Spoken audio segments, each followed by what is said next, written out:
Mbah saya itu terkenal wali, yang bapaknya bapak. Itu kalau kesini nyifati Badullah satu. Nur isido mondok gini itu nggak popo.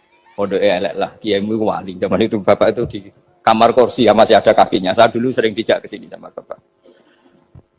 Jadi mbah saya itu terkenal wali dulu. Jadi mbah saya itu tirakat terus sampai kapundhut itu poso terus. Kebetulan cucunya agak niru. Saya tidak niru itu karena itu Gus Zaki. Memang disuruh tidak niru. Kata mbah saya, kira usah tirakat, terus tak tirakat ya. Gitu. Jadi saya, Mbah Mun juga gitu. Kowe haram tirakat, wis tak tirakat ya. Saya seneng sekali. Tapi tua-tua kok mikir putu. Nah, terus nirakati putuku sopo. Jadi mulai jadi kiai betul Mas Nadif, saya ini sudah mulai mikir putu. Karena saya ini termasuk orang yang kecelok alim yang enggak banyak orang menghormati karena sudah diramal sama mbah-mbah.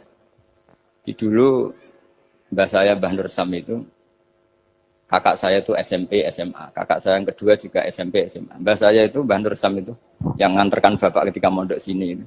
Yang ikrar karo Badullah wali Mbah Nur Sam itu. Ahli tirakat, ahli puasa.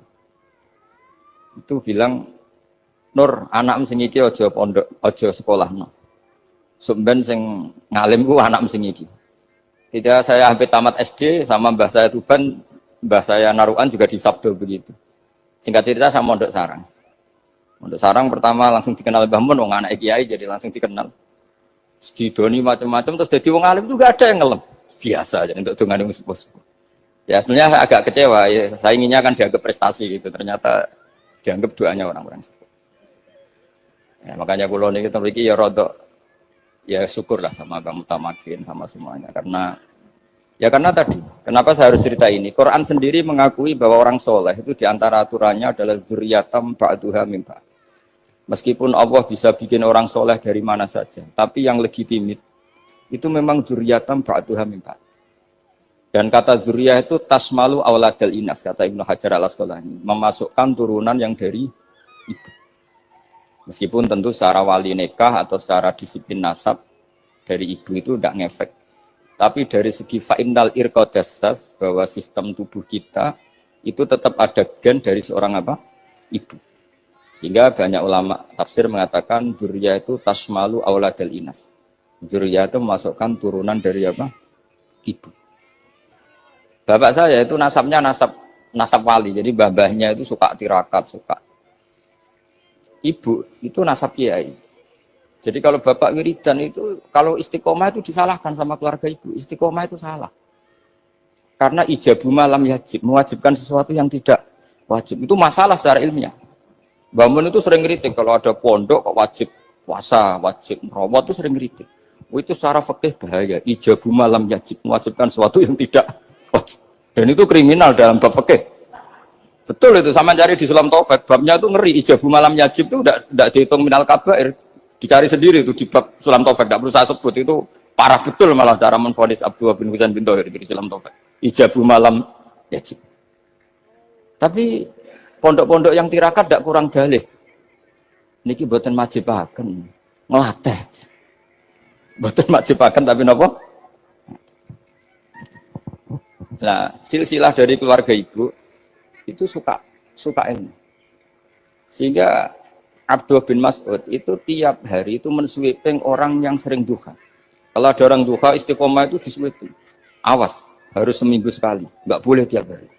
Masa sholat fardu kamu saingi sholat duha? Nggak boleh, fardu tersaingi.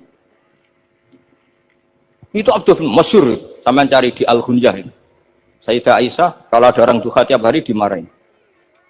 Dan itu secara konstitusi ilmu benar karena Nabi Qiyamul Lail Ramadan itu hanya 4 hari yang di depan umum. Lainnya itu enggak. Khasyata ayyufradu alaihim, kalau dalam sahih takut dianggap fardu. Akhirnya istiqomah itu masalah di keluarga saya yang dari ibu. Nah, kebetulan kita ini suka ada istiqomah, akhirnya ya seperti ini. Tapi ini ilmu harus kita bicarakan.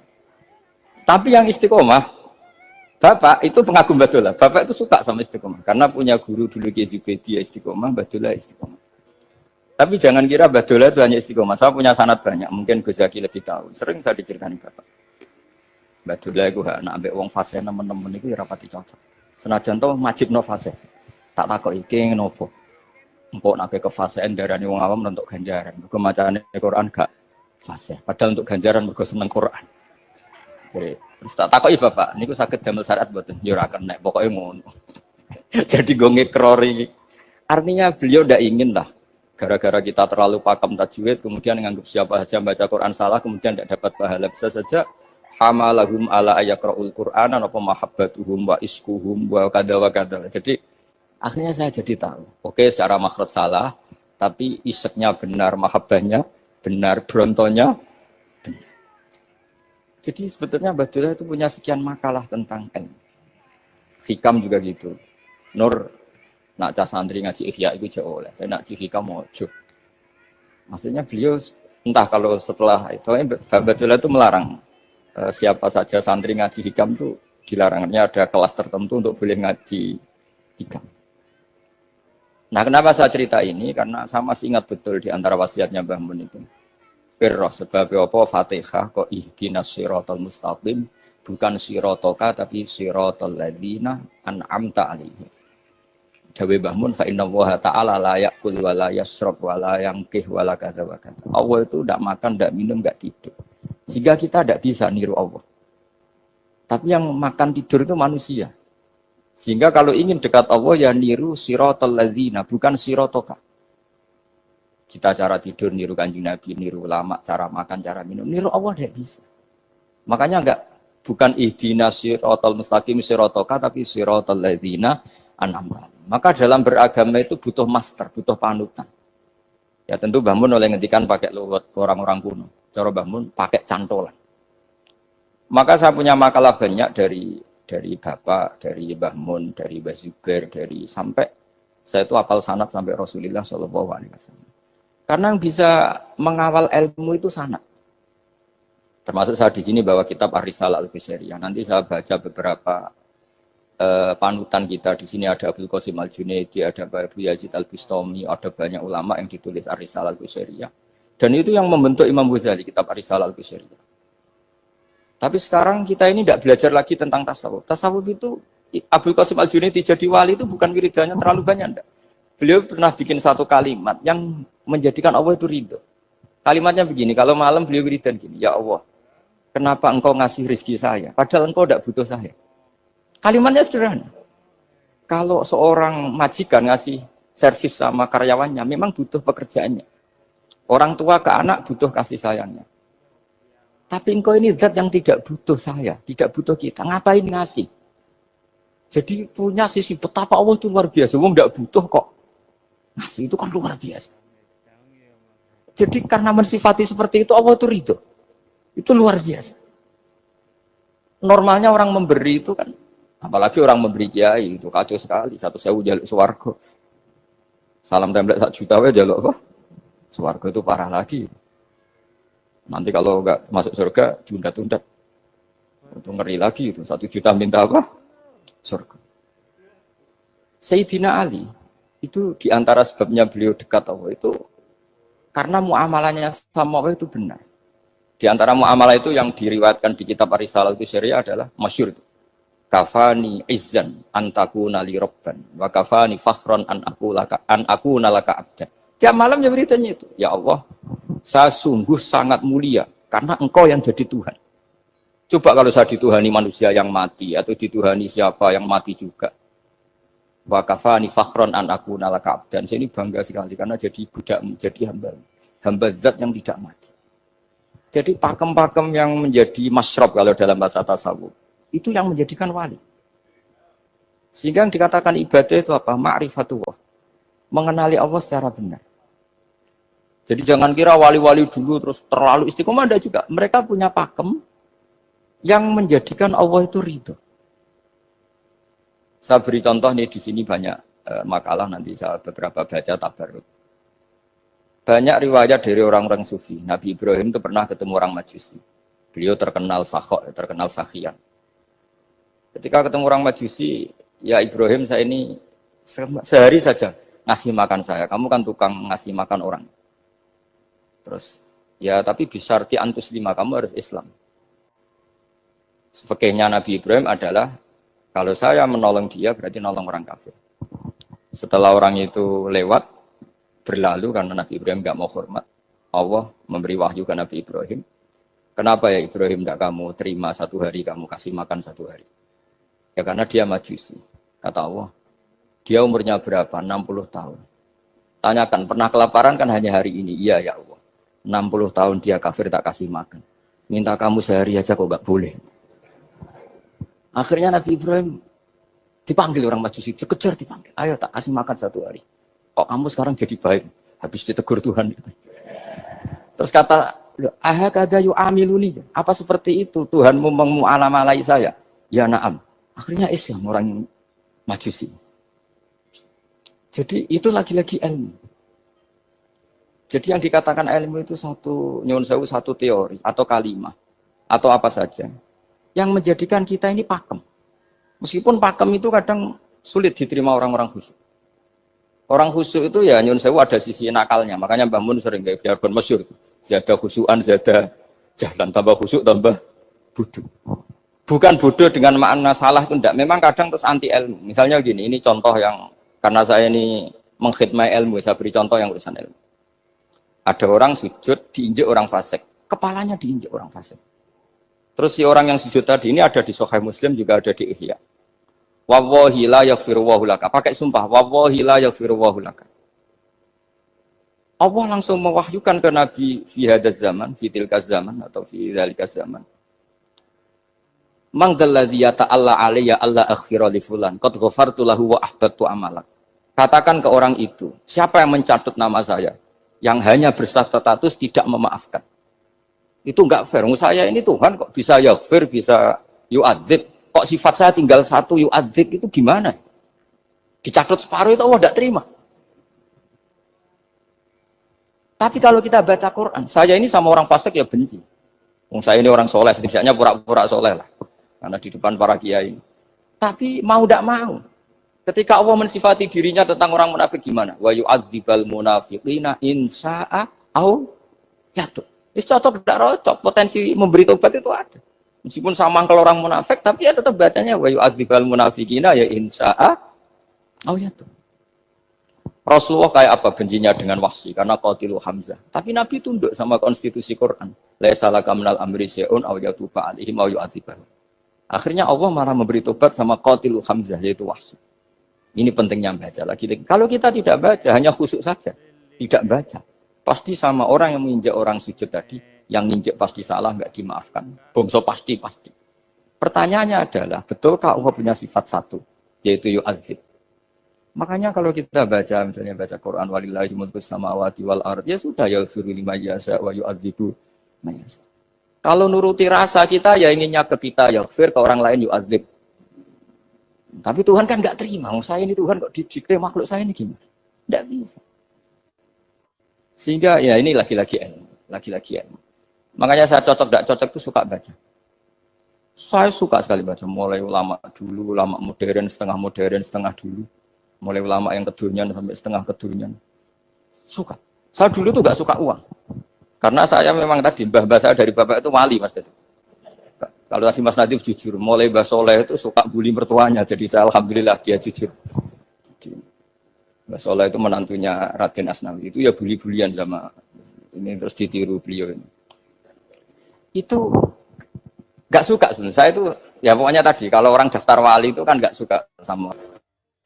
Karena mereka nangis ketika Allah menghentikan wa aqridu wa atau ayat-ayat anfiku atau orang baik disifati wa aqridu wa qardan hasanah. Itu hadal khitab li ahlil jiddi wasarwah. Ini khitab untuk orang kaya. Kalau isin Gusti jenengan nampen ngongkon infak kok kalau diinfaki. Jenengan nampen ngongkon ngamal kok kalau di ngamali. Jadi maka yuhibbunal mal, mereka tidak suka harta. Walakin liyana luladzatal khitab bil infak, dan itu harus kaya dulu untuk bisa infak. Jadi itu uniknya. Akhirnya saya Imam Sa'roni penting juga kaya. Jadi wali untuk suka harta itu nunggu diperintahkan Allah. Alhamdulillah kita enggak, sudah wali dulu karena sudah senang harta balik. Jadi kayaknya keren kita di bang wali-wali itu. Artinya wali itu tahu pentingnya harta setelah jadi wali. Kita alhamdulillah mulai kecil sudah tahu pentingnya harta. Kayaknya kita lebih wali. Imam Syafi'i itu dulu gak suka sama orang kaya. Saya berkali-kali ceritain. Karena dia dididik Sufyan As-Tsauri, Sufyan bin Uyainah. Tapi ketika ketemu Imam Malik itu kaya raya. Meskipun dia hidupnya sederhana tapi kaya raya. Pas beliau mau Imam Syafi'i dia agak-agak sopan kalau sekarang tanya, setelah jenengan ilmu yang saya harus ambil siapa? Kata Imam Malik, yang sealim saya itu sudah meninggal Abu Hanifah, tapi muridnya masih, namanya Muhammad bin Hasan Asy-Syaibani. Kamu datang ke sana. Malam itu Imam Malik dikasih uang 500 dinar. Padahal 1 dinar itu 4,25 gram. Bisa dihitung berapa ratus juta. Terus paruhnya dikasihkan Imam Syafi'i. Nah, tak kasangoni. Pagi-pagi diajak ke Baki. Dulu Baki itu ada kafilah rental unta. Mana kafilah yang mau ke Irak? Kita. Ya sudah ini antar. Tak bayari. Diantar Imam Syafi'i. Diantar ke Imam Muhammad bin Hasan Asy-Syaibani di Irak. Itu ketemu Muhammad bin Hasan Asy-Syaibani pertama itu apa? Beliau itu kalau ngitung uang di meja. Emas-emasnya di meja, uangnya dolar semuanya di meja. Tambah kaget. Ini saya sama Imam Malik ingkar, ini malah lebih parah lagi. Kata Muhammad bin Hasan Asy-Syaibani, "Atak jabu min hadza." Kamu kagum dengan ini, merasa aneh? Iya. Ya sudah, ini tak kasihkan orang fasik. Tinggo demenan, tinggo judi. Jangan, jenengan saja. Kalau jenengan kan orang soleh dipakai kebaikan. Berarti orang soleh boleh kaya. Angsal-angsal kan. Semenjak itu Imam Syafi'i kebablasan. Sampai fatwa kiai fakir itu haram. Kiai bisa bikin rumah bagus, bikin rumah jelek. Haram. Suasa al-Islam ya lu wala. Nah lagi-lagi kebetulan kita sebelum ngaji Imam Syafi'i sudah seperti itu. Jadi ini justifikasi. Lagi-lagi itu ilmu. Saya ulang lagi-lagi itu. Akhirnya saya baca kitabnya Imam Sa'roni namanya Al-Minanul Kubro. Itu beliau cerita wa mimma manallahu alaihi. Kesannya kayak orang sombong. Tapi sebetulnya yang sopan itu yang sombong karena Imam Sa'roni kan bilang, kamu harus memaklumatkan diri kalau antum minal ulama il amilin. Kamu termasuk ulama yang amilin. Terus ditanya sama orang-orang, bagaimana kalau nyatanya enggak? Kamu tadi subuh sholat, iya saya sholat. Kamu tadi zuhur sholat, iya saya sholat. Kenapa ketika kamu maksiat ingat terus, ketika kamu taat tidak ingat? Berarti kamu anggap Allah itu menyesatkan kamu tok, tapi tidak pernah ngasih hidayah sama kamu. Pas delok rondo ning dalan kok maksiat, bar sholat atau syukur, bar zuhur atau syukur berasa. Berarti kan nyifati Allah, hari ini Allah ngasih saya maksiat. Sementara lupa kalau Allah ngasih sholat zuhur, sholat asar, sholat maghrib, sholat. Sudah di situ Al-Minanul Kubro, pokoknya orang itu soleh semua. Nah saya itu termasuk orang yang didikte oleh kitab, terbentuk oleh kitab Al-Minanul Kubro. Jadi di situ hidup itu enak semua. Makanya saya itu masih ingat dialeknya dua orang alim. Nggak berusaha sebut, ini agak sensitif. Karena ceritanya itu ada anaknya kiai mau nyalek. Karena dia anaknya kiai tanya, Mbah, dalilnya nopo nanti yang kepingin jadi jabatan, mencari jabatan besar. Kalau yang jawab tak sebut gak apa-apa namanya. Jawabnya Mbah Mun, oleh gak apa-apa. Nabi Yusuf juga boleh jabatan. Terus beliau baca, Qolaj alni ala khuzainil ardi ini khafifun alim. Nabi Yusuf juga boleh jabatan. Ya Rabbi. Didebat sama orang alim. Itu Nabi Yusuf, syariatnya itu mansukhoh di syariati Rasulullah Muhammad SAW. Setelah tamunya pulang, Mbah Mun dibantah gitu. Dari Mbah Mun gini, anut kiai oleh pemenang anut Nabi. Sama ingat kalimatnya. Anut kiai oleh pemenang anut. Artinya Nabi Yusuf kan minta jabatan ij'alni ala khuzainil ard. Jadi akhirnya semenjak itu fikih-fikih ilmu tadi saya ulang lagi. Akhirnya saya cari, termasuk saya disuruh bangun. Saya golekno dalile nak wong soleh kok oleh jabat. Atengku, dalil kok diorder saya sempat. Ternyata saya cari-cari ya tadi am yahsudunan nasa alama atahum wa min fadlih faqad ataina ala Ibrahim alkitab wal hikmata wa atainahum mulkan azim. Keluarga Nabi Ibrahim di antara sifat yang disebutkan Allah adalah dikasih mulkan azim. Sebab itu akhirnya kiai Indonesia itu mazhabnya Syafi'iyah semua. Politik ya kerso, jabat ya kerso, proposal ya kerso. Maksud saya ini yang menyelamatkan ilmu. Kalau orang khusyuk pasti gedeng. Kiai kok belum proposal, kiai kok para pejabat. Tapi orang ilmu setuju.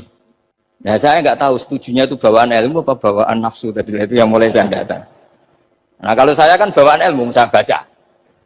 Itu bedanya saya dengan Mas Nadif jadi bawaan baca. Karena kemarin saya dibully habis-habisan di Kudus. Saya tidak punya kesempatan bicara di menantunya Neng Mu'ah. Wah ini kurang ajar betul orang ini kata saya. Tapi saya nyari sisi positifnya. Kalau saya dibully kan saya madlum. Orang madlum gampang jadi wali. Yang dia bully berarti zalim ya sudah berarti wali saya gitu. Nah supaya dia juga wali sekarang tak bully supaya impas gitu. Jadi ini nolong beliau. Jadi saya 22 hari itu kalau habis subuh ke rumah sakit, tapi kalau asar pulang ngajar. Ya begitu terus. Karena mbah-mbah saya itu sukanya ilmu Masya Allah. Karena ilmu itu penting. Apapun pakemnya para wali itu kalau diingatkan secara ilmu itu terus kayak runtuh. Saya berkali-kali mencontohkan. Dan itu valid, data itu valid. Sufyan bin Uyainah itu orang yang khusyuknya Masya Allah. Gurunya Imam Syafi'i, gurunya Imam Malik. Itu beliau menceritakan dalam kitab Hilyatul Auliya. Nabi Isa itu senangannya itu ceria sekali. Nabi Yahya itu senangannya bersemut, abusan, suka kayak takut akhirat, takut penyakit. Tapi bukan takut corona, enggak ya jelas. Saya akhir-akhir ini fatwa, sekarang jangan baca Uwais Al-Qarani, tapi Al-Qarni. Meskipun saya tahu ada yang baca Qarani di kitab-kitab, ada yang baca Qarni. Tapi sekarang wajib dibaca Al-Qarni sementara. Sekali dibaca Al-Qarani itu nisbatun ilah. Iya, jadi makanya ini untuk sementara dibaca, ngikuti yang baca Uwais Al-Qarni. Meskipun di sarah-sarah apa bi fathir ra wakila bi sukun, ya sudahlah sekarang harus ijma dulu Al-Qarni ya, karena kalau Al-Qarani itu akhirnya Nabi Isa ditegur sama Nabi Yahya. Mali aro kadohikan ka'annaka ta'manu min makrillah. Saya melihat kamu kok suka tertawa, seakan-akan kamu merasa aman tidak kena azabnya Allah. Nabi Isa akhirnya balas tanya, Mali aro ka'abisan ka'annaka tai'asu min rahmatillah, taknatu min rahmatillah. Kowe mbesenggut wae koyo dunya orang rahmat, anane corona tok. Padahal yo ono mangan, ono guyon, ono nikmat. Dan itu figur besar, akhirnya kita tahu. Dan saya sering cerita juga, setiap dakwah itu Nabi Isa nyari syirorun nas, Nabi Yahya cari khiyarun nas. Tentu alasan Nabi Yahya gampang, berteman orang baik itu baik lah, nyaman, terus akibatnya juga baik. Nabi Yahya enggak. Limada tanzilu ala syirorin nas. Kenapa kamu singgahnya ke orang-orang yang buruk? Ana tabibun udawil mardo. Saya ini dokter, tentu menyembuhkan yang sakit. Akhirnya terus di Indonesia banyak kiai yang kancanan orang fasik ya banyak. Tapi ya tentu yang benar itu yang mensolehkan yang fasik. Yang mesti salah yang menjadi fasik karena ketularan yang. Tapi itu lagi-lagi apa? Ilmu yang bisa menjadikan kita percaya itu ilmu. Saya tuh suka sekali baca kitab yang berbeda. Saya sekarang baru belajar kitab orang-orang Hanafi. Orang-orang Maliki. Saya kemarin dikirimin hadiah oleh keluarga Pak Kures. Ada tanda tangannya Pak Kures dari Habib Ali, dari keluarga beliau. Diri kitab namanya itu Sarah Bukhari yang dikarang orang India, orang modern, Anwar ya, Anwar Shah, orang India ya orang sekarang. Itu beliau termasuk mujaddid kalau dalam perasaannya orang India. Mensarai Bukhari ya, kira-kira sanadnya Sayyid Muhammad ke beliau itu 3 atau 4. Beliau termasuk orang-orang yang bisa membentuk India seperti itu. India kan banyak syurahul hadis, termasuk Waliullah Ad-Dahlawi, terus Syekh Yusuf Al-Kandahlawi, banyak lah saya. Itu beliau cerita di kitab-kitab itu bahwa ilmu itu harus diungkapkan. Terus beliau cerita banyak tentang kewalian. Sampai dalam cerita kewalian itu unik. Dan terus kayak jadi wali itu gampang sekali. Ya diantaranya itu wali itu mau modal rasido. Sab'atun yudhilluhum wa fi dhillihi wa maladhilla ila dhillihi. Itu diantaranya itu wa rajulun da'athu imra'atun datu jamalin wa mansibin faqala inni akhafu. Mau modal gak sido. Wis dijak wong ayu menarik muni ra gelem. Modal ra gelem iku iso dadi wah. Iku yudhilluhum wa fi dhillihi wa maladhilla. Ya. Nah, masalah kita ora digelemi lah itu masalah. Itu sangat. Jadi gampang sekali dalam kitab Al-Minanul Kubro. Dan kalau baca itu enak. Misalnya gini, tentu masa lalu kita yang buruk itu tidak diceritakan orang lain. Dan itu kadang karena gengsi. Tapi kalau melihat hadisnya Nabi itu gampang sekali. Kullu ummati mu'afan ilal mujahirin. Umatku semua itu dimaafkan. Kecuali yang memperlihatkan salahnya dosanya. Jadi nggak boleh kalau sampean sekolah nggak naik kelas cerita anaknya. Kalau saat dulu nggak naik kelas, kalau punya utang koperasi tidak pernah bayar, nggak boleh cerita seperti itu. Kalau ditanya, bapak dulu pinter nggak? Oh pinter sekali. Harus bilang gitu, pinter sekali. Pernah ranking sekali, sudah nggak apa-apa itu. Meskipun dengan makna yang lughawi ya. Saya dulu iskal. Kan nyun sewu saya ini sering diparani orang yang mau tobat cerita Gus saya dulu sering main perempuan, sering mabuk, tapi sekarang saya mau tobat gini-gini. Karena ini orang awam, tak terima. Tapi saya bilang gini, kamu jangan cerita ke anak kamu. Terus dia cerita, tapi kan saya harus jujur. Karena ilmunya dia baru selalu jujur itu penting gitu. Terus Pak, pokoknya menurut kula ora oleh cerita, pokoknya ora oleh cerita. Ya Gus oke nurut.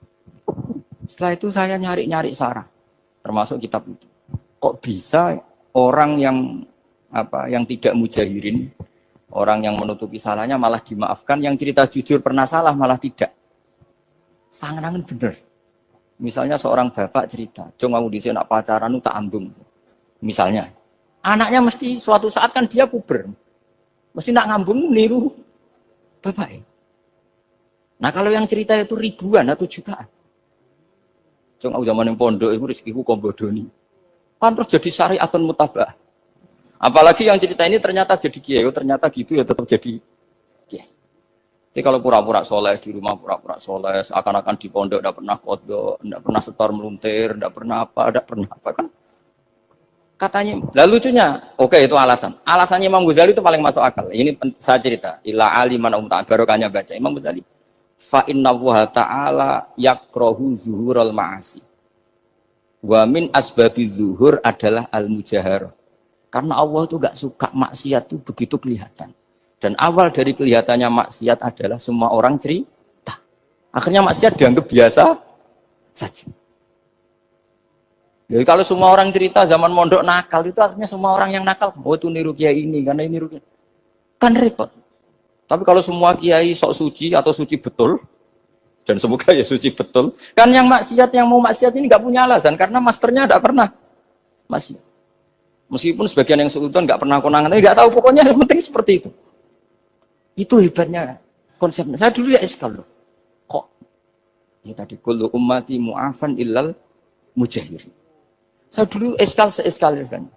Tapi setelah baca Ihya kata Imam Ghazali, karena Allah itu nggak suka zuhurul ma'asi. Allah nggak suka kalau maksiat terlalu muncul.